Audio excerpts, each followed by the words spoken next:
My name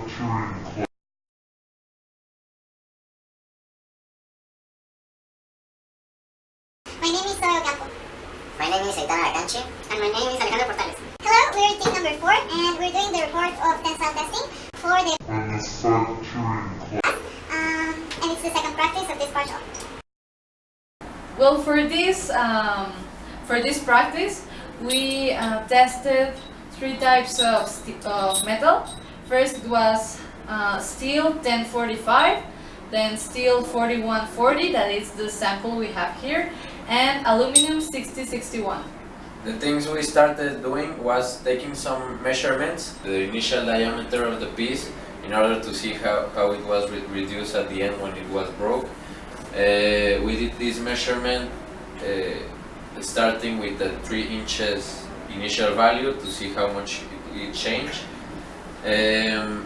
The machine specifications are that it puts tension 5 millimeters per minute. Yeah, well, the machine used was a Tynus Olsen, which grabs the pieces in both sides and stretches them until it breaks. The strength capacity of the machine is 64,000 pounds, and the load cells, which are the pieces that grab the metal test thing in here, have a capacity of 300 kilonewtons. Oh, and also like the grip of the machine, it was on one side like rounded and on the other like a cone shape, and this can be seen like in the marks that it left in our piece, and this is to give like a good grip to the piece. And the machine itself has a sensor, which a very like specific sensor, and which took very detailed information about how much elongated was the piece. So here we have the graphic. We will zoom in and explain it in 1 second. Oh, and another thing, the program used for measuring this is called Navigator.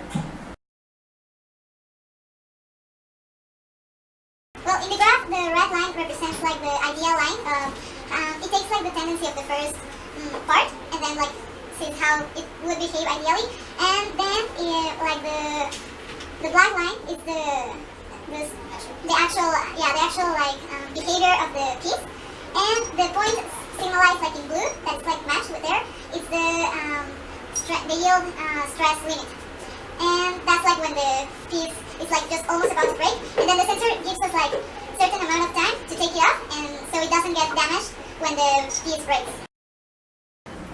And also during this test, we saw that the steel pieces lasted more time and sounded like more loud when they broke, and the aluminum like elongated more and took like a little bit more time, but didn't sound. It didn't make like that much noise when it broke. And two other things important which I learned from this practice. The first one is that when doing measurements, and you have to take into account the certification of the measurement instruments. In this case, we use a vernier, an electronic vernier. So it's important to see if this tool it's like up to date into its precision quality. So and also the person that is measuring. Like take into account many samples in order to see if it's a value outside of the range, like to discard it and do an average.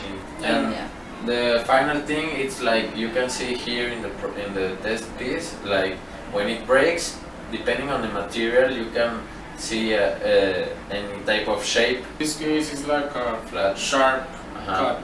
It depends on the material, if it's a hard material or soft material, aluminum and steel. Okay, so this was mostly our second practice of the manufacturing technology course. Yeah, so that was basically it in our second lab practice. So Thank you for listening. Thank you. Bye. Bye.